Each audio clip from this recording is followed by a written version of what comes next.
আসসালামু আলাইকুম দেশবাসী। আজকে আপনাদের সামনে খুব গুরুত্বপূর্ণ এবং মর্মাহত একটি বিষয় নিয়ে কথা বলতে আসছি। আমি কথা বলতে পারতেছি না, অসুস্থ। তারপরেও যদি কিছু না বলি তাহলে আপনারা হয়তো আমাকে সন্দেহ করতে পারেন। তাই আমি আমার কিছু কথা আপনাদের সাথে শেয়ার করার প্রয়োজন মনে করলাম। তো বিষয়টা হচ্ছে যে আপনারা দেখতে পাচ্ছেন যে সামাজিক যোগাযোগ মাধ্যমে আমাকে নিয়ে একটা বিষয় ভাইরাল হয়েছে। বিভিন্ন পত্র-পত্রিকায় সেগুলো হয়তো প্রচার হচ্ছে।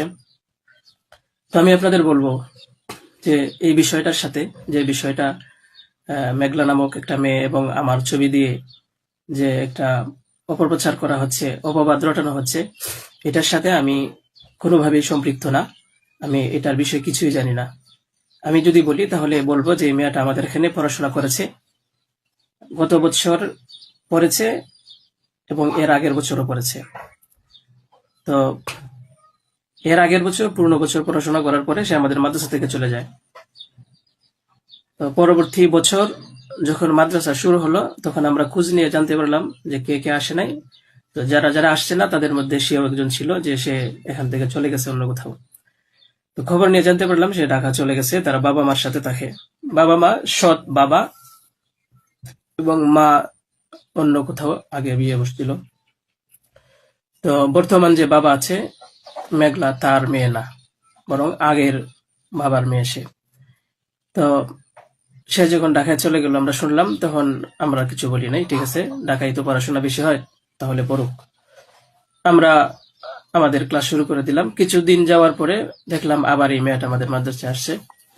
তো আসার পরে জিজ্ঞাসা করা হলো যে কেন, কি অবস্থা, কোথা থেকে আসছো? সে বললো যে ঢাকায় চলে গেছিলাম, এখন নানা ভাই জোর করে নিয়ে আসছে আমারে। আমি আসতে চাইছিলাম না, আমাকে জোর করে নিয়ে আসছে নানা ভাই।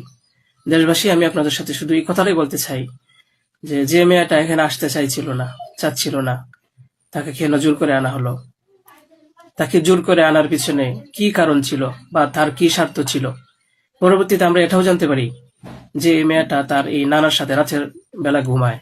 সে নিজেই বলছে। কেন বলছে? যখন আমরা জিজ্ঞাসা করলাম যে তুমি হিজাব পরো না, অন্য মেয়েরা হিজাব পরে, তুমি বোরকা পরো না, অন্য মেয়েরা বোরকা পরে, কারণ তার চলাফেরা সম্পূর্ণ আলাদা ছিল। আপনারা চাইলে গ্রামে গিয়ে মাদ্রাসার ছাত্রছাত্রী যারা আছে তাদের সাথে কথা বলে দেখতে পারেন যে সে সম্পূর্ণ আলাদা ছিল। তার কোনো কিছুই আমাদের কমনের ভিতরে ছিল না, আমরা তাকে কন্ট্রোল করতে পারতেছিলাম না। তো সে এইভাবে কিছুদিন থাকার পরে আমরা ভাবলাম যে হয়তো তাকে আমরা রাখতে পারবো না, কারণ আমরা তাকে কন্ট্রোল করতে পারছি না। হয়তো মেয়েটা অন্য কোথাও গিয়ে যদি কন্ট্রোলে থাকতে পারে, পড়াশোনা করে, তাহলে এটা তার জন্য ভালো। তাই আমরা তার গার্জেনের কাছে বললাম, তার মাকে আমরা বুঝাইয়া বললাম।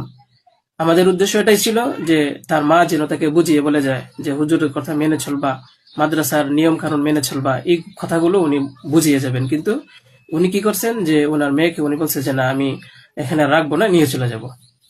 তো আমাদের এখান থেকে প্রায় 5-6 মাস আগে আমাদের মাদ্রাসা থেকে নিয়ে চলে গেছে। হয়তো পরবর্তীতে খবর নিয়ে জানতে পারলাম সিলেটে যেখানে উনি থাকে সেখানে নিয়ে গেছে।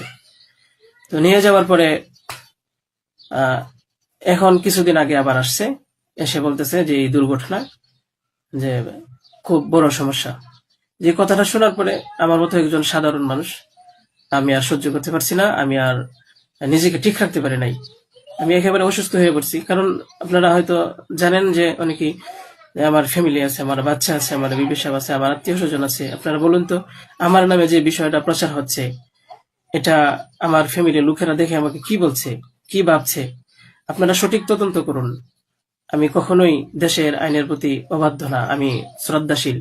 দেশের আইন আছে, সে আইন সঠিক অপরাধী যে তাকে খুঁজে বের করবে। আপনারা অপরাধী খুঁজে বের করার আগেই যদি আমাকে অপরাধী বানিয়ে ফেলেন, তাহলে তো আসল অপরাধী পার পেয়ে যাবে, আসল অপরাধী তো ছাড়া পেয়ে যাবে। আপনাদের কাছে আমি অনুরোধ করে বলি, আপনারা আহ, আসল অপরাধীকে খুঁজে বের করুন। টেস্ট করা হোক যে আসলেই এ বাচ্চা বাবাকে। আপনারা আমাকে টেক দিচ্ছেন, বিভিন্ন পত্রপত্রিকায়, টেলিভিশনে বলা হচ্ছে। আমি আপনাদের কাছে শুধু এই কথাগুলোই বলবো যে আল্লাহ তাআলার বিচারের উপরে যদি শ্রদ্ধাশীল থাকেন, এই বিশ্বাস করেন, তাহলে আমাকে নিয়ে আর এরকম কাজ করবেন না। আপনারা সঠিক তদন্ত করে সঠিক অপরাধীকে খুঁজে বের করুন। আমি আপনাদের সামনে আর কথা বলতে পারতেছি না। আপনারা সবাই ভালো থাকবেন, ইনশাল্লাহ পরবর্তীতে আরো কথা হবে ইনশাল্লাহ। আসসালামু আলাইকুম রহমতুল্লাহ।